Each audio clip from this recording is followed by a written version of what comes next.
Okay, I usually kind of just cut and then the episode just starts.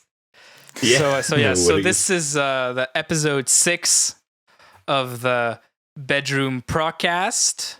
And today we have our first guest, Jack Gardiner, the amazing guitarist Jack Gardiner.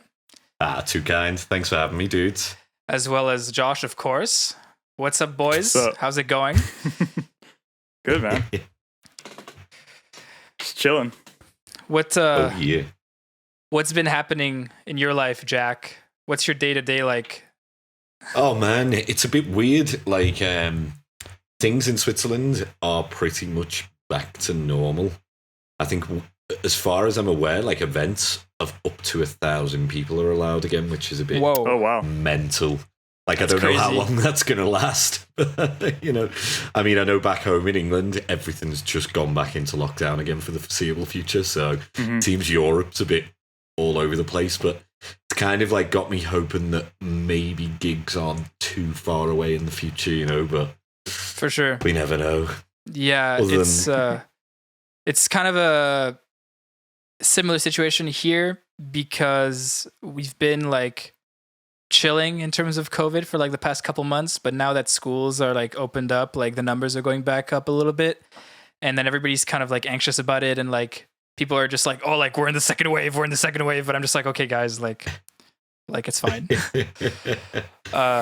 But you know, I'm just at this point, it's just a waiting game. Like I'm just waiting to be able to play like small jazz gigs to 10 people again. You know, like let's go, let's go. That's it, isn't it, man? Is it the same for you, Josh, as well? Or? it's been pretty locked down. I mean, last weekend was the first time that I went to see a band in months, and it was just like a little outside thing at some bar that had to move outside, right? But I don't know. It's hard. Everybody's wearing masks. Everybody's apart from each other. Kind of sucks. Yeah. You went to that jam session, that Ian's been hosting. No. So this was one that Zephyr hosts. Right. The bass player I know. Right. That looked pretty cool. Was this the stuff outside, was it, Josh, on one of your stories? Maybe did I see with like a sax player and it looked like it was in front of... Oh, that sounded wicked, yeah. I believe, is that a thing in the States? Like people are doing like driving gigs on people's driveways and stuff, or... I've seen that. I heard it's not the best. I guess it depends how you do it, right? I've heard one band, they do it over the radio, so everyone's listening to the music in their car. Oh, wow. But apparently there's a huge delay, so it kind of sucks. Oh, yeah, I can imagine that. In fact, I'd heard something similar happened in Germany where, like, it was all, like, the big pop stars and they could drive in and it was only... You had to stay in your car. But I mean, like, doesn't that, like, defeat the point? Isn't that just, like, listening to the radio? Except, like, a worse quality version? Like, there's no winning. You can't win. There's no ideal in this situation. Like, it's either... like, what I did...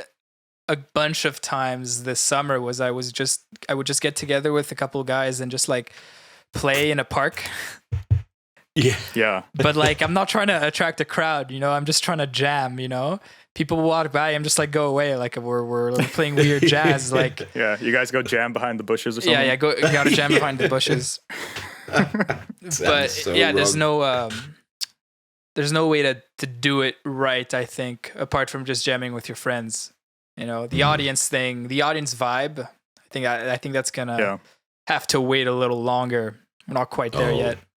Definitely. I mean, all of my gigs now, like as a sideman, it looks like it's, I think, March 21 is like the next date, and I don't even think that will happen. To be honest, like if England keeps on going the way it's going, then it looks like that's a big no. So. I do wonder how things will evolve. I read something interesting the other day. Like, I know we're all releasing music and stuff, but I read somewhere, I can't remember who it was, who was saying that like this is the worst time to release new music. Which I was like, really? You'd think everyone being locked down, everyone's got nothing to do. This is surely the best time. But I think they were coming at it in the sense of you can't tour at the minute, isn't it? Like there's no way of. Yeah, a whole part of the cycle can't happen. Yeah, Yeah. But I'm kind of like really on the side of like, no, like we're gonna get back to normal. Like this is tours will happen again. Like I don't think we're going towards a state of humanity where there's no more performances of any kinds. Like I don't think that's where we're going. Like I very much think that we are gonna get through this, and then shows will happen. What I predict is that shows will be happening before people are comfortable going to shows. Yeah, Yes. it's gonna be empty. That's probably what's gonna happen, I think. That was my gigs anyway, but But like the second like it's chill and like shows are happening, like I'm ready to go. Like I'm ready to go in the sweaty mosh pit. Like I'm already there. But like for me, I think it's very necessary. Like I don't know what I'm gonna do if there's no more shows. How do you guys feel about the all the live stream performances? Some of it's cool. Yeah.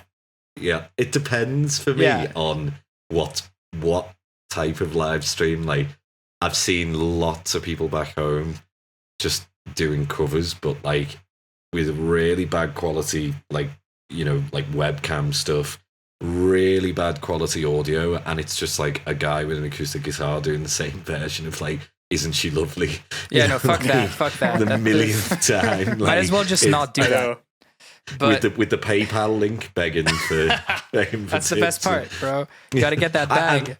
I mean, I feel terrible saying that because I know that people have to like make a living and stuff like that, but it's like, for me, I worry that it totally devalues like the covers scene, in that sense, because they're doing it for free now. A bar might see that and go, well, you did the stream for free, so why don't you come and play in my bar for free for tips? Like it's when it comes back, like there's maybe that. I know that's maybe me being cynical, but I do kind of think we already had a here when gigs came back, like covers gigs in Switzerland. All of the venues were offering literally half price fees, And they were saying, oh, but, you guys were happy to play for us during lockdown on your streams. So it just worries me that it's slightly devaluing that side of it, But then again, you've had some top bands doing it in a really good way when it's totally professionally filmed, haven't you? And it's pro audio, and it's literally like, it's like watching a debut video of someone, isn't it? Except in a live kind of way. Yeah. Do I get swings and roundabouts? What are your guys' thoughts on that? Like, yeah, the high production live streams are great, of course. And I think live streams are cool in general, but I think if your whole existence as a musician has been reduced to me being able to click your live icon on Instagram and see what you're doing all day, every day, I think that's kind of, I don't like that. Yeah. Like I wouldn't do that. I don't want to be on demand, like I'm not, I want to keep some sort of, oh, this is cool, he's doing something, but if I do it all the time, it devalues it, right? It's like if I dropped, if I dropped really bad music all the time, versus dropping like something amazing every few years, right? Like if you're constantly live, accessible by everyone, it kind of, people might take it for granted. It also depends what you're doing. I like live streaming when I'm like practicing or warming up, just to like, see if anybody's trying to ask some questions. But other than that, I'm not trying to be constantly accessible. Yeah. I think I enjoy the live streaming thing as like a more of a casual thing. I don't love the actual performances on live stream. It's just, it never sounds that great. And like really the only way to do it where it sounds good is to pre-record it. Yeah. That was a trend actually I saw back home with like original artists. Like, because people were saying, oh my God, the quality on these videos is so good. And then you'd realize that it was all done in the studio like 4 days earlier. Yeah, at that point, just drop a 30-minute video. Yeah, exactly. Like Tesseract did. I think they had the best quarantine performance thing. They dropped like a 25-minute video, and it was just like I don't know if it was all like everybody one take, but it was all re-recorded stuff, and it was really, really great. I don't know if you saw it, but it was primo content. Oh no, I'll have to check that out. Yeah, man. it's very, I very like good. the Animals as Leaders one a lot too. Oh, that one is great because Yes. Did they not live stream that? They didn't play it live. It was pre-recorded. Ah, okay. But they're playing live. They just dropped the video. Right. Yeah. Yeah. Okay. It's all like one take. Yeah. Yeah.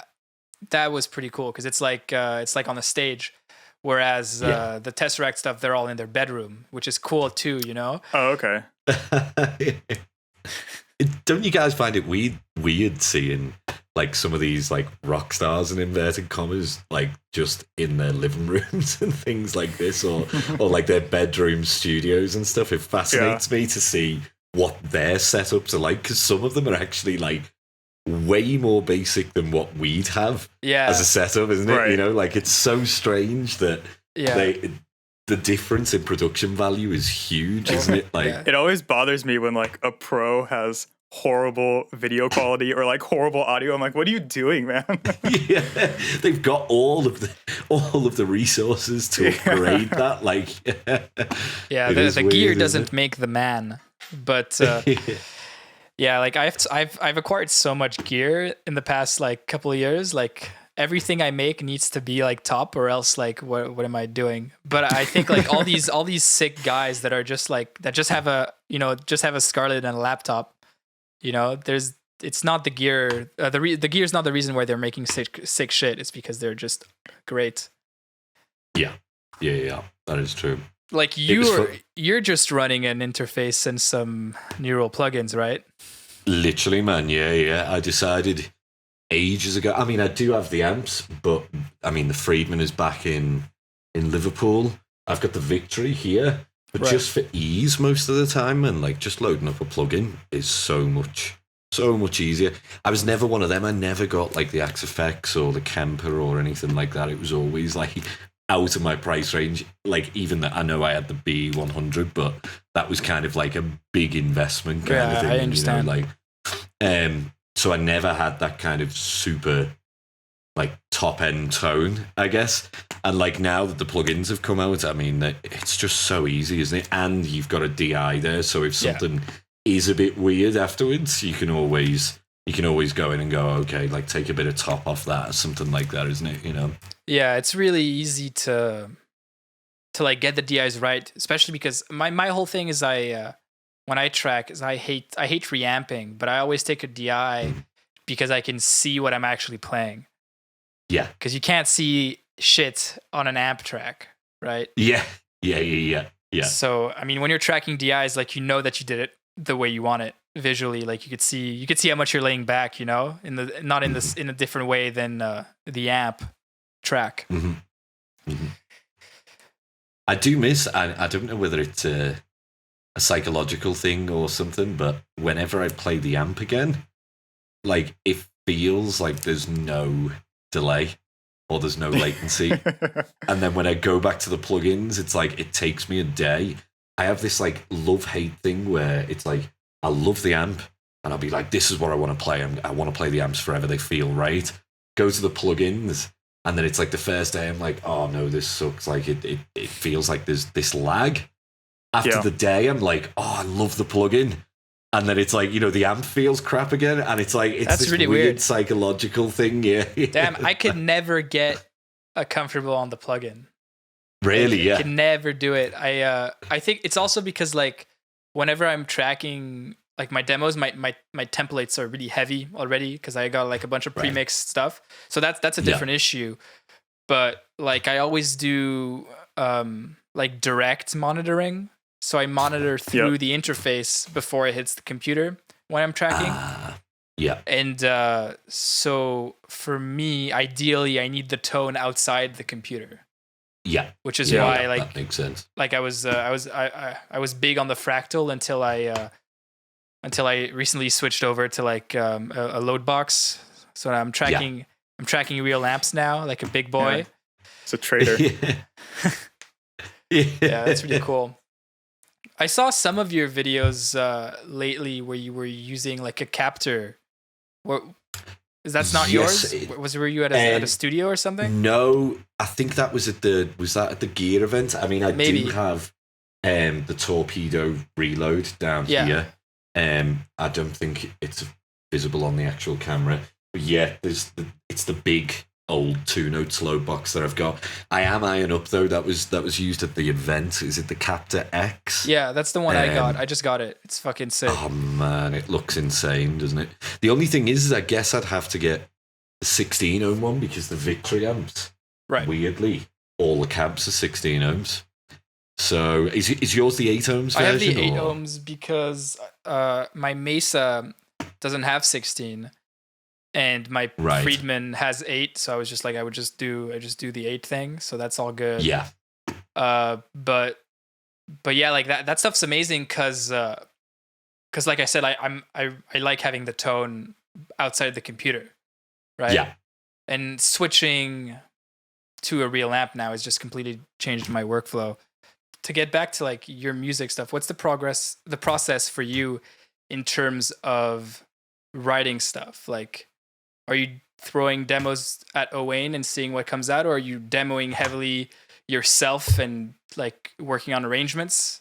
So with Escapades, that was a case of some of those demos, like the ideas, like a verse section, like Sky Blue Pink, like that intro and stuff like that was written like 3 years ago, and I just never finished it. There was a video on Instagram somewhere of me playing that on the set, I think, back in like December 2017 or something like that. And then I literally was like, I'm gonna write an EP this year, and never did. I just never got past that intro. And then it was a weird case of me spending a whole weekend, like at the very beginning of lockdown, just listening to all sorts of music. And Owain's was one of them that came up loads and like, time and time again. And it was a case of like me saying I was doing the dishes over there. Like, this is a tiny apartment, by the way, but I was doing the dishes, blasting his album here. And I said to my fiance, I was like, you know what? I think I might message him, and just see. It was like, this could be the case. I was like, I'm going to finish the demo tomorrow. This was the Saturday. I was like, I'm going to finish the demo tomorrow. I'll just write it out as much as I can, send it to him and see what happens. So it was a case of, for me, to answer the question about like writing process, I have to set aside time and force myself to do it, I think, because I'm not one of these guys that can do like 30 minutes a day and then, like slow cook something or whatever, which is what Owain's trying to convince me to do for the next one. I am so bad at that because I'll do what I did back in 2017 where I'll write that intro and then just leave it, you know, so. Yeah, it takes a lot to get into that routine, but what I keep telling myself is that it's just like practicing anything, right? Like, like we're all really good at practicing, we've certainly spent a lot of time in the shed, there's a lot of legato in this podcast right now, but what I'm saying is like I suck at writing, but the more you do it, the more you know how to just get through the process. So like all these crazy guys that have like crazy amounts of output, like Misha has a unbelievable amount of output. He probably has hard drives of demos. They will never see the day, whereas like for the past 6 months, like I maybe have like 5 unfinished ideas that I've come up, So this that's sort my of whole Instagram. Yeah. Your whole Instagram is just 1 minute Instagram ideas. But so like getting good at that, like anything is a process, right? Like, and it's just practice, isn't it? Absolutely. Yeah. And you know what? I feel like focusing on improvisation has made my writing of melodies, like me trying to write melodic ideas and being like, this is a good idea, and going from that way harder. Cause I'll just end up like improvising and then nothing that I can latch onto comes out, or nothing that I feel is a good idea comes out, like good enough. It's the noodle, isn't it? Like it's the noodle. Exactly. With Owain, that was one thing that he kind of stressed with me, was the first tracks that I sent to him, he was like, they're the ones. And I remember being like, man, no, I want to go and write a solo. This is what we do, isn't it? Kind of thing, for the for the written stuff. Yeah. And he was just like, man, what's wrong with it? And he literally spent, I think, 3 days on Skype convincing me that they were okay. And it's back to that process of like the improvisation thing, isn't it? You know, we're so used to blasting out things, and I think, like, especially for content, like for me, it's the noodles, isn't it? Seem to be what people give a shit about. No one will listen to a full track, but they'll listen to 30 seconds of like mindless shred on my Instagram. Anyway, I found this, like, if I put like a playthrough of one of the tunes from Escapades, like the interaction is like next to none. Yeah, if I give them a weird. free lick, it's weird. Instagram's a weird place. You know? Instagram is weird. I feel like I've gotten worse at guitar when I get better at Instagram. Yeah, I'd agree with that. That's me as well, all over me. But I think it's weird, like, being like an improviser, like, first and foremost, it's a totally different approach, isn't it? You know, like, I think for us, we're happy playing over like a loop for like 3 hours and not getting bored with it. Right. Whereas like someone who writes something, I guess, might not really enjoy that. Like, it's more of a case of let's loop that section twice and let's see if we can write a lick for that. That's the mindset I struggle to get into. Really, really. It bothers me almost, you know, like if I'm in there, I feel a bit trapped. Are you guys the same in that regards, or? In some ways, yeah. Like, I feel like my songwriting is divided between everything and then the top line. And then I have a hard time writing top lines and then writing everything around it. Like I'll write like a groove or a riff, and then I'm just like, well, I guess I have to write a fucking melody over this and have it be somewhat interesting, which is why I have a much easier time like writing songs with a singer, because then I can just like focus on rhythm section stuff. Yeah. But instrumental music is a challenge I'm dealing with right now. That's interesting, actually. You got me thinking, though. Is like the melodies actually were maybe the first thing that I wrote, if you like, you know, is like an improvised thing.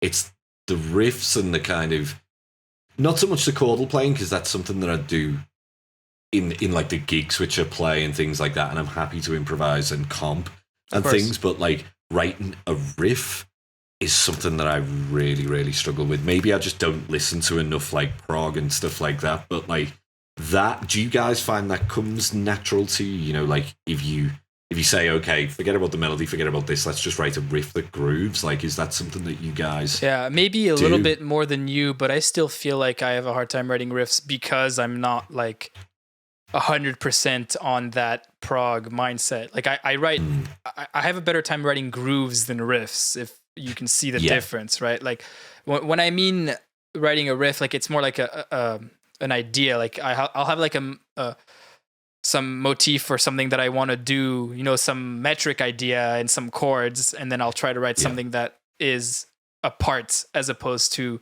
an improvised comping pattern, right? Yeah. And then separate that from the top line. But in terms of like riffs, I feel like I write one good riff a year, you know?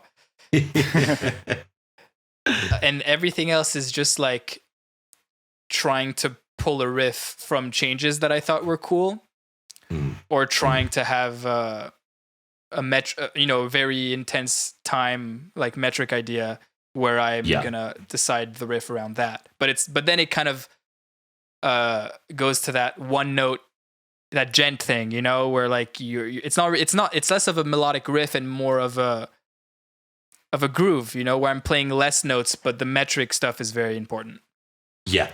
That's something that both of you guys are like ridiculous at, though, isn't it? Like, I mean, I know as well, Josh, like I remember, I think some of the first like clips I'd seen were things where you were talking about like subdivisions of like I think you'd wrote it as like 755 and things like this. And I was like, what's this? It's his phone number. I thought it was like some crazy code or something like that at first. And then I'd listen to it back and it was like, that's in the phrasing kind of thing. Yeah. I feel like a crazy person sometimes when I'm like trying to explain accent patterns.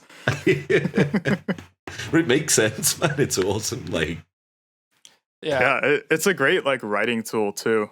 Like, I don't think I I don't think about writing riffs. I just kind of try to base stuff around accent patterns, and then sometimes it just happens to be it ends up being a riff. Was that a style that you guys listened to, like when you were younger, or? Yeah, I don't know about Josh, but the whole like metal core to prog sound was huge for me because I mean, we're a couple of years younger than you, but like I was like not good at guitar until like 2016. Oh man! But before that, like I was really into metal and prog and like getting that sort of percussive riff thing, like in the way you pick. You know what I'm saying? Like you know, like jazz picking doesn't work with any of this riff stuff. Yeah. So like my picking hand is definitely a metal picking hand, even though like I don't really do much of that stuff anymore. But all that early Periphery and like those really bad metalcore bands was like a big part of my early 2010s music experience. Was it the same for you, Josh, or? No, honestly, I didn't listen to any of this kind of stuff until like maybe a couple years ago. Like I literally never played Odd Time until maybe 2-3 years ago. Oh wow, yeah. And then I was like, oh, I like this. I'm gonna get obsessed. Yeah, sick. Yeah, what about everything else was like Allman Brothers and like bluesier stuff. What about you, Jack? Though, like, what's your what were your like big influences in terms of genre? Because you're like verging on the prog scene a little bit now with this new release, like in terms of like the sound design, but you're not really coming from that like a good chunk of years ago. Yeah, like I mean, for me, man, like when I was way younger, like it was, I guess like you'd say Steve Vai, Joe Satriani, all that kind of stuff. When I was like, 11, 12, that was what I was listening to. And Ingve, that was a huge thing. But yeah, like I deviated away, I think, from the metal thing when all of the JTC guitarists came out. Like I loved all the 80s stuff, you know, like all the, like Motley Crue and all that kind of stuff back in the day. All of the hair metal when I was like 13 or so. And then really JTC came about and it was Guthrie and players like that. And then Tom and Rick.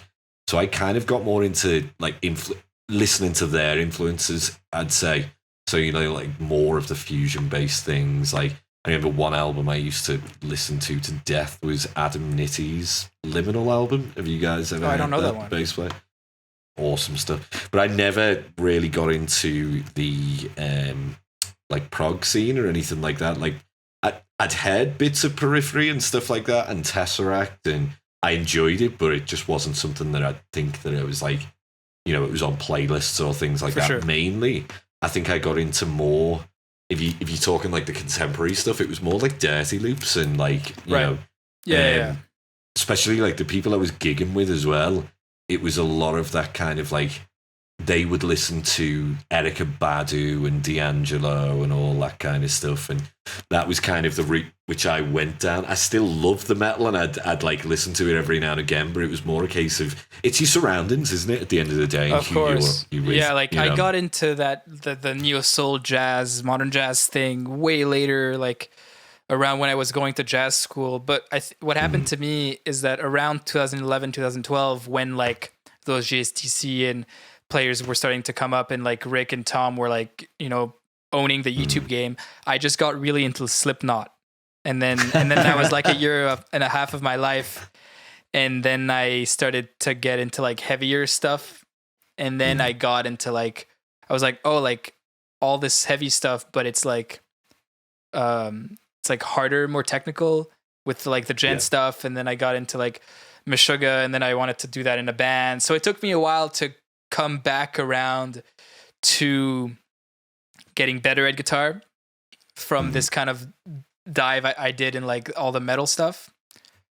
But like once I got to prog, like I got to see these players that were obviously influenced by fusion players and had like, you know, control of the harmony and like chops. So I was like, okay, like this is cool. I'm back where I need to be. But I just took a weird detour. It was cool. It was a sick time, but But I definitely I didn't know about Guthrie for a while, or if I did, I was like, I don't get it. Yeah, I didn't get it for a while. It took me a while to understand that level of musicianship. Right? I just wanted to like make breakdowns and be angry, which is cool. It served its purpose for sure. It's interesting you say that about like Guthrie. Like, I mean, now it's interesting for me because I was like, what, when he first came on the scene, I must have been 14, 15 or something.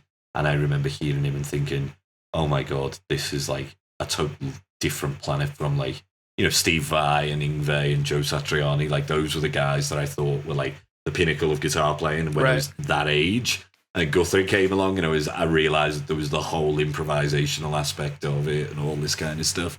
Now I'm seeing like people refer to like Guthrie as like old school.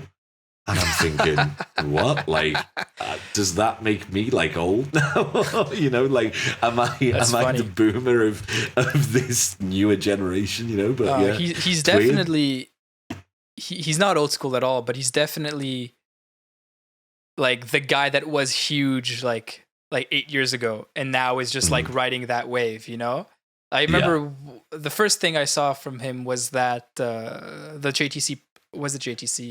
The playthrough of Wonderful Slippery Thing. Oh, right, okay. Where was that like Lick Library or something? I don't even know. But it was when he had that like flame top Sir. I don't know. That was a memorable video. I actually can't find that video anymore.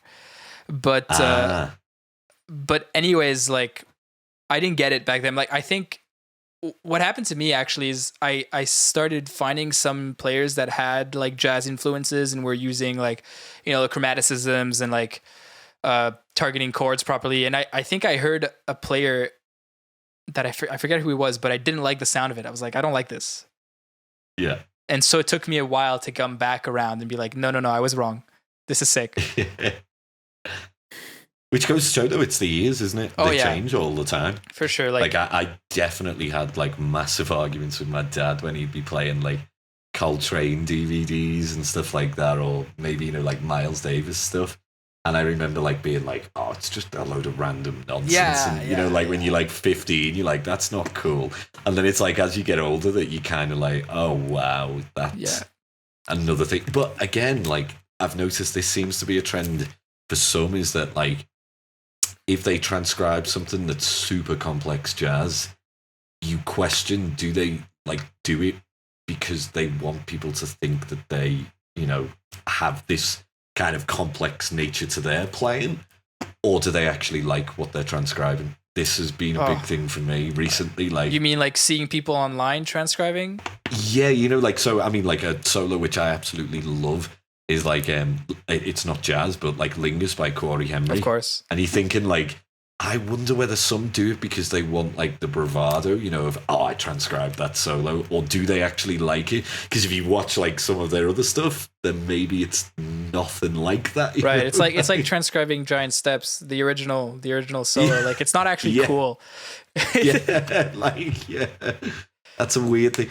And like, do they actually listen to jazz? That's the big thing, isn't it? Because I will 100% say that I don't sit there very often and just have like a jazz splash out, you know, and like I would never profess to say that I could play any of that kind of stuff, because I really can't. And I wonder with some whether it's like it's a bravado thing, you know, like it's a cool thing to say now, which is I guess a cool thing that jazz is coming back into popularity, but is it just for the likes, or, you know? I don't know. I don't like thinking about that. I don't care what the reasons why people do what they do, you know? I don't know. I'm like back in the shed trying to transcribe some like jazz, just because I'm trying to get some more vocabulary, you know, because I want That's some of that point. Sound, you know what I'm saying? But the whole thing is like, if I do it to end up posting it on Instagram, then I'm just going to lose it after I post it. You know, that's the thing, isn't it? At the end of the day, you summed it up. It's to gain language, isn't it? You know, if you're transcribing, it's something that like internalizes. Like, you know, if it is, as you say, if it's to just do a video that gets thrown away in 2 days and you don't actually absorb any of the information, then But I remember doing that years ago with the Jacob Collier thing. You know, where you're like, oh, I really want to know what's going on in this. And now, if you were to ask me what was going on in that solo, I would have no idea. I don't think I've ever transcribed anything. That's what I was going to ask, Josh. Are you into the transcription thing, or? I literally did. I think the only thing I've ever transcribed is my own songs to sell tabs. Whoa, bro. That's a bit narcissistic. That's literally it. Fuck. That's the one thing I will say I hate is to actually like transcribe your own playing. Do you guys find that like I just pay someone to do it. Yeah, that's what I you did. take the lazy way out, bro. Yeah, I did that as well, Josh. I was like, no chance am I sitting here for like 3 days. Yeah, I know. I had to like relearn all my parts because some of them are just like improvising, right? I'm like, oh god. Yeah. Have you guys ever had that those kind of comments? Oh, there's no feel. It's all just all the time. All the time. The one I get a lot. Well, not anymore. But I used to get like, oh, like why aren't you smiling? You look so sad or angry. Oh, man. And I'm just like, bruh, like I'm trying to play this properly. You know, like I'm concentrating on so many things. Remember when that was like a big thing when like guitarists like for videos? It must have been back in the early like 2010s. Of YouTube where they would smile. I think there was one like Brazilian guy in particular. Maybe he won like the very first Guitar Idol competition, and I think his whole thing was that he had like this huge smile on his face the whole time he played, no matter what he played. Yeah, I remember loads of guys. It's like anything, isn't it? When one person does it, it becomes a trend. And yeah, like I don't trust people that smile continuously while they perform.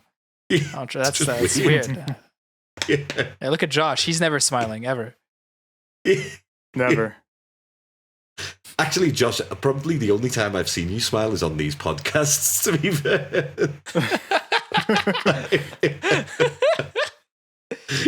you do have this very serious thing on the videos. I love it. Like it's part of the style as well. It's not on purpose. Exactly. Is it like sheer concentration? I feel kind of silly sitting in my room smiling. You know, that's true. Smiling at the camera. Yeah. Whack. I have not really seen that in recent times. Is there anyone I should check out? Maybe you guys can send me afterwards that does this still. Or that smiles where they play? I don't know. I feel like when I see it, it turns me off right away. Yeah. I hate the over-the-top faces. Oh, yeah. I hate it. Me too. I mean, I make faces sometimes too, but it's really like natural. Not my choice. Natural faces. But like some of these guys, they're like making the most annoying fucking faces. Yeah, I agree. Oh, you have anyone specific in mind, Josh? You're trying to end someone's career right now? You want to end someone's career right now? I'll send you some stuff after. Oh, fuck. Man, I must admit, a lot of it tends to be when they're like stylistically like playing behind the beat. Oh my God. God. Like the neo soul stuff, when you see that face, that's it always kills me, because it's like just if you move as if it's like really groovy does not make something have groove. Oh man, the neo soul Instagram thing is probably the worst thing that's happened to guitar in the past decade. It seems like it's kind of calmed down in the past year. Now it's just people are over it. Yeah, now it's just quick funk. Yeah.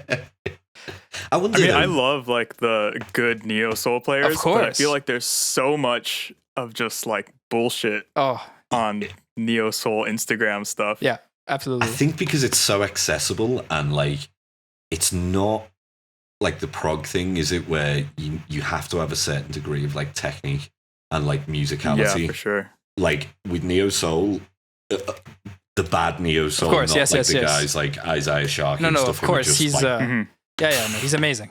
The original dudes, they were, aren't they? The 90s guys and the early 2000s. It's the ones now where, you know, if you play that minor 9 shape that everybody does, like, I know it's become a bit of a meme now, but like, I love it. That is.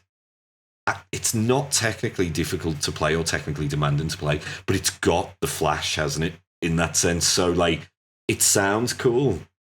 So it means a lot more people can jump on that very quickly because it's not hard to do. And I'm convinced that's why it flooded Instagram, and now it's like died again kind of thing, because you don't have to spend years in order to do that, can you? I mean, you could maybe pick that up as almost like a beginner guitarist if you learn a few of those lines, can't you? You know, like, it's not a technically demanding thing, so to speak. The barrier for entry is very low. Yeah. Especially if you're good at producing, you're already ahead of the game. You know, pick up a guitar and you make some little swing beats, and then you're off, you know? Yeah. It's a great combination of low barrier to entry and huge audience. Yeah. You know, the prog is like exactly the opposite.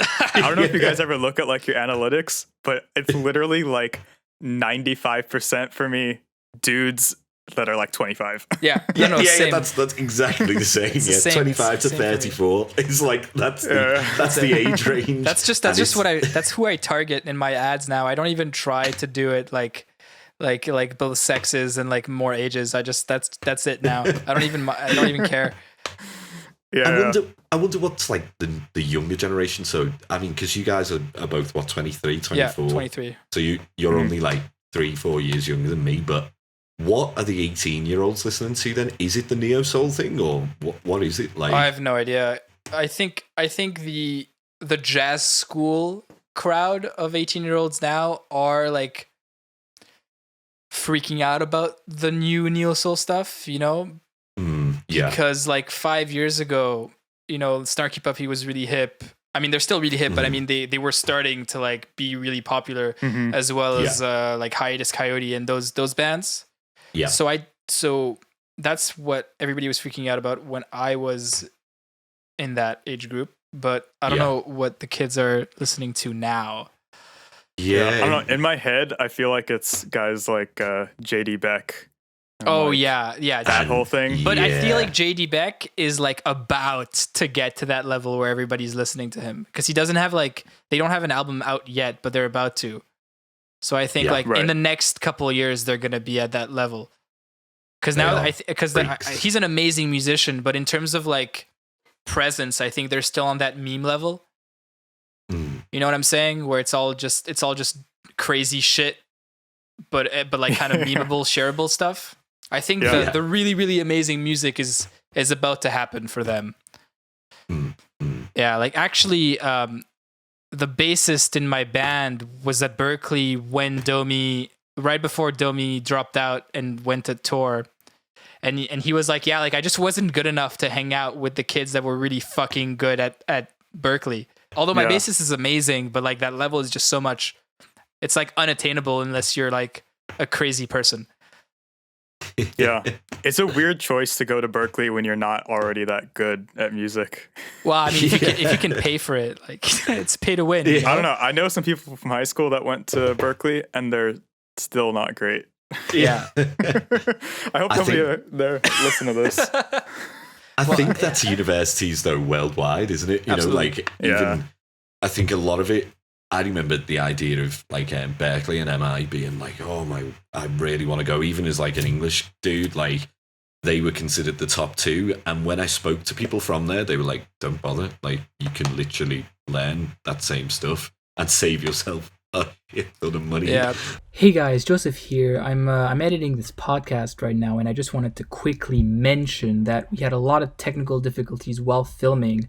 And at this point of the conversation, Jack's camera died. So the next bit of the podcast is going to be off subject from this discussion of Berkeley and music school. But regardless, here we go. Are you guys watching Josh Meader? Oh my God, Australian Josh is a guy? monster, bro. It's Josh, how does his hands work? Yeah. Oh, You know, oh, he's I fucking feel like crazy. his playing, it doesn't look efficient, but it sounds so good. Yeah, like- yeah. How does the right hand work? I've always wondered this. Like, Bruh. 'cause it sounds sometimes like he's alternate picking things, Yeah, and this man. sounds And economy stuff too. Like, oh my God, I should get him on. I met him. I met him in LA, and I was like, oh, you're that guy. You're the crazy Jacob, because that Jacob Collier video had just gone viral. yes, Because he recently exploded, but this was right before he like got really big. But he's he's the most relaxed guitar player I've ever seen. Like, I've never seen someone play that many notes and look that relaxed. Yeah. That's what I was going to say though about him, is like he's the best example of someone who's like transcribed something like super hardcore, but he's obviously like absorbing that language, and now he's like using that to create his own stuff, isn't he? It's not just a case of, look at how cool this awesome Jacob Collier or Chad LB transcription is, like, you know, on guitar. Like, there we go. Look how sick I am. Look at my technique. And he is sick. Yeah. It's like he's actually doing that in a way, like, now he's developing his own voice, isn't he? You can tell that it's him, I think, very quickly on Instagram. Like all of you guys, like, there's definitely something that, like, is recognizable within, like, a few seconds, you know, like, you can say, that's Josh Meader. Yeah, you know? he's got some really, really interesting language when he's doing the improvisation videos that he does. Yeah. Like, lots of very modern, angular, like, fourth shit, which is great. Man, he's crazy. He's actually whack. I'm flabbergasted by all his videos, like, without exception. He's gonna do some great things. He's going to be huge, I think. Oh, Give it a couple of years. What is it with Australians, man? Gambale, Ben Unson, you know, like all these dudes that are just... Australia. Because I think it's because you have nothing else to do. Like, you're in the middle of nowhere. Like, avoid spiders and snakes. Yeah. And Everyone practice. stays inside. Yeah. Fuck. Yeah, something like that. He's another player, Ben Unson. You guys checked out him. I took a lesson good. with him a long time ago. Oh yeah. Yeah. I just a Skype lesson or whatever, and I just had my notepad next to me because I was like, okay, like, he's doing this, he's doing that, you know, because I don't fuck around. Like, when I'm taking a lesson, like, I'm the best student you'll ever have. Studious. You know what I'm saying? Yeah. But yeah, it's funny when you give a lesson and, like, they're like barely even paying it. They don't, like, write notes or anything, and you're like, what are you doing, bro? Yeah.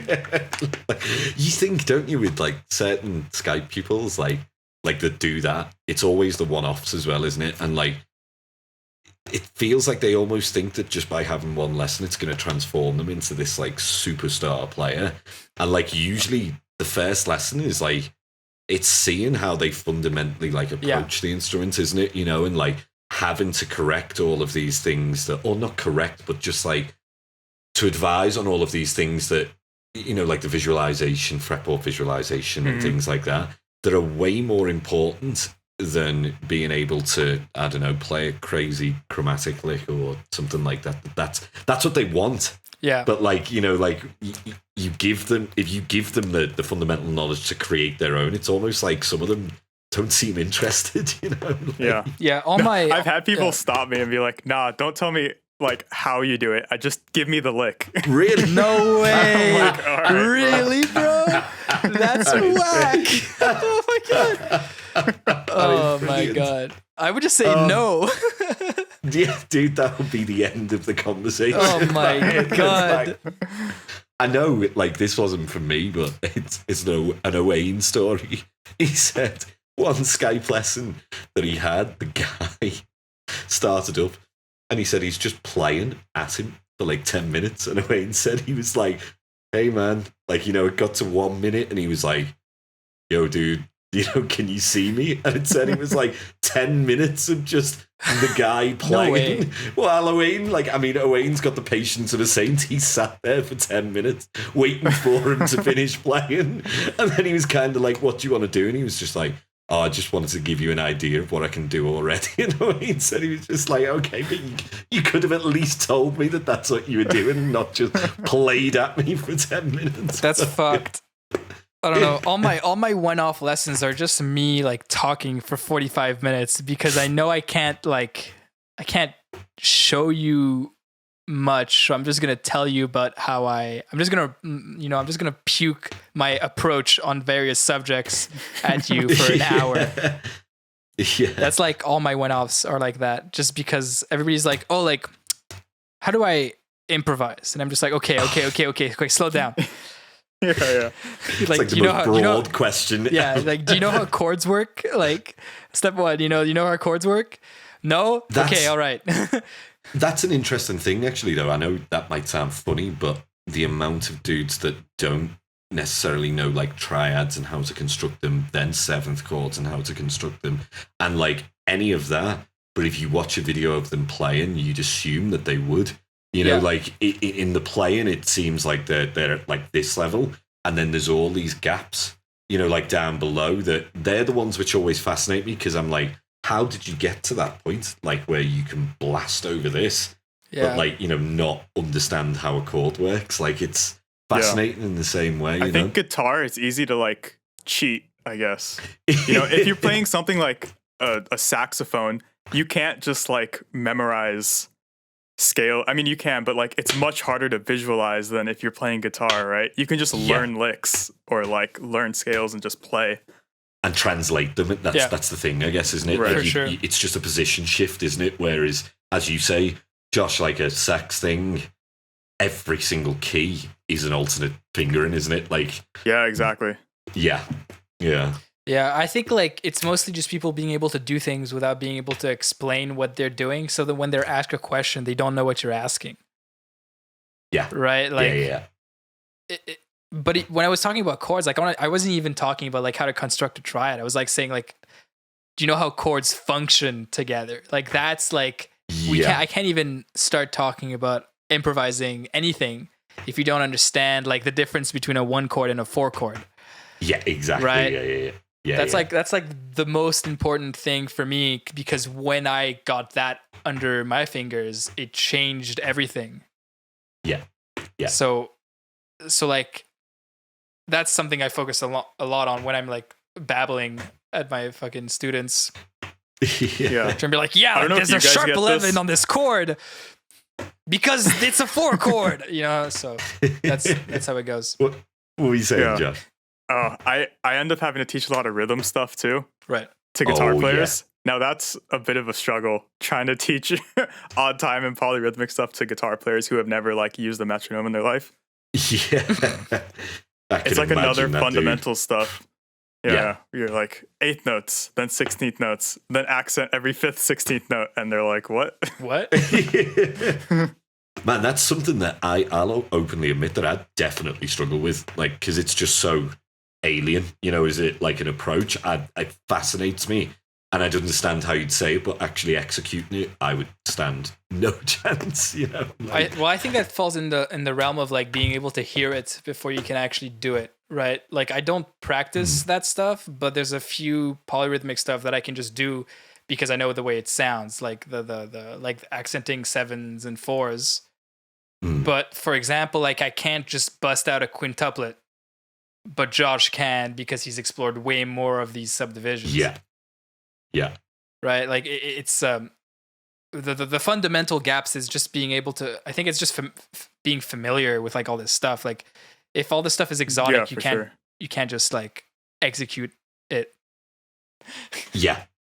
No, it's back to the language thing, isn't it? Like, you know, if you don't listen to something and you don't absorb something, then you can't expect to speak it. I always say that like is the most important thing to pupils when like they're coming about or they're talking about improvisation, is that like here's a great example. So I moved here to Switzerland. I studied German a little bit in school years ago, but like I have never sat there and like, you know, read this is how you can construct this. This is how you can, you know, like this is how you write in German properly. But if I hear it, I can kind of have a conversation with someone, or, you know, like I can at least respond and things like that.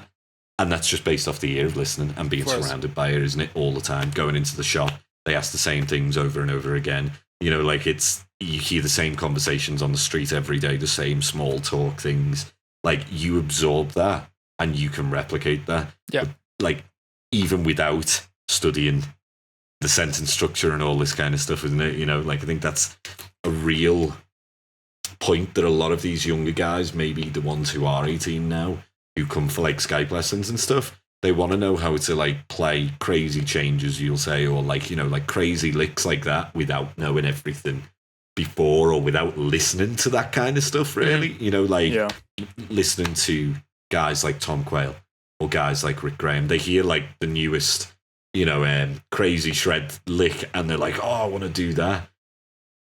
but like why? Like they don't know why yet. Yeah, exactly. I guess it's the thing, isn't it? And you know what trips me out is when I see like amazing players that apparently they don't know any theory. That's fucked up to me. Alan Holdsworth.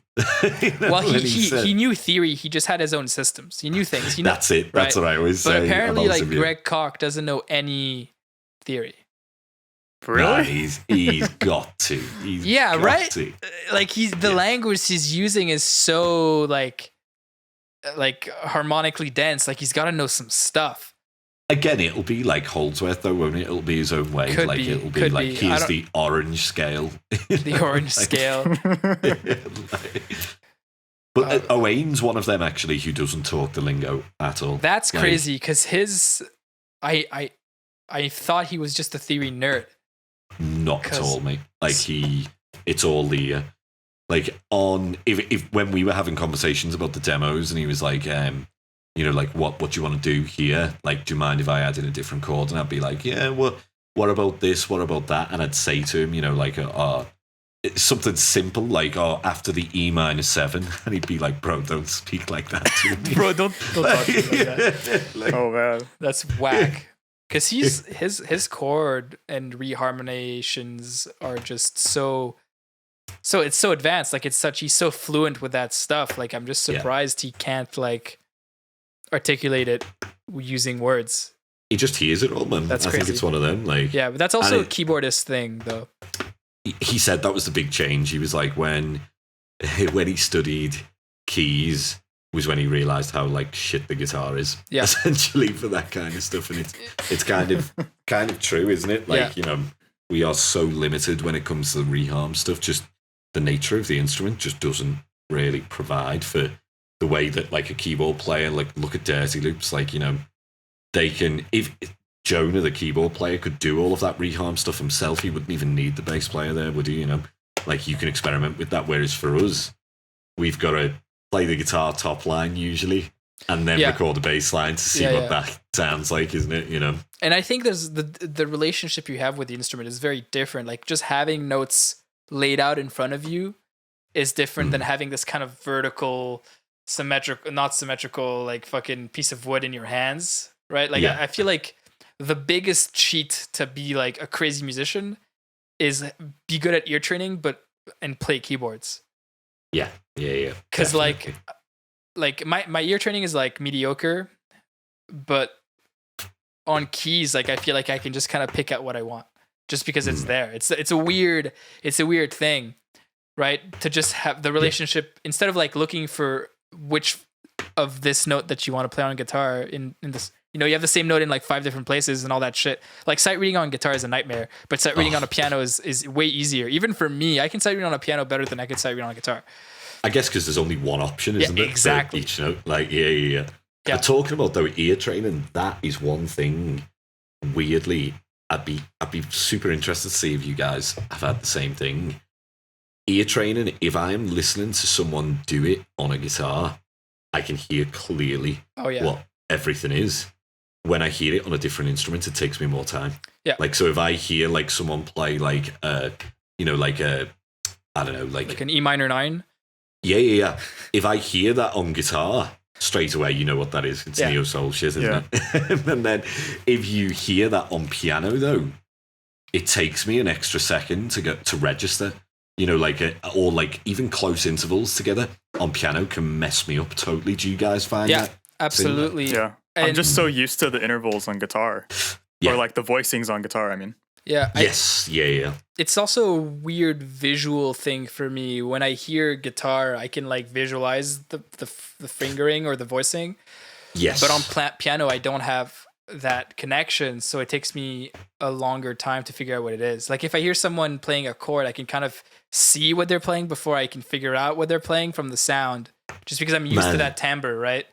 I used to always take the piss with like the dudes back home.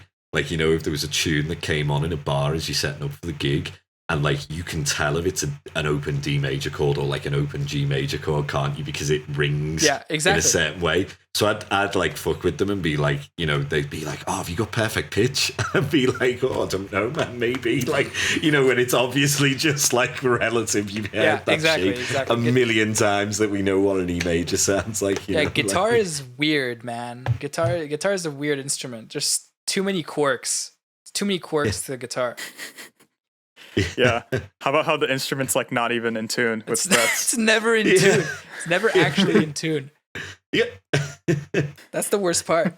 And then when you play one of those perfect true even temperament, the true temperament, it doesn't sound like a guitar. So you can't win. Yeah. Do you know, this is actually something that Owain had no idea about. He was saying to me, he was like, man, what is it with my guitar? The way that, like, you know, I have to retune with different chords, like to get them in tune. He was like, is there something broke on my instrument? And I was like, what do you mean? I was thinking maybe his intonation's off, but he didn't know that was the case. Like, you know, That's crazy. Things are never 100% in tune on the guitar, like, because he just never studied any of that kind of stuff. Like, to be fair, some guitars are better than others.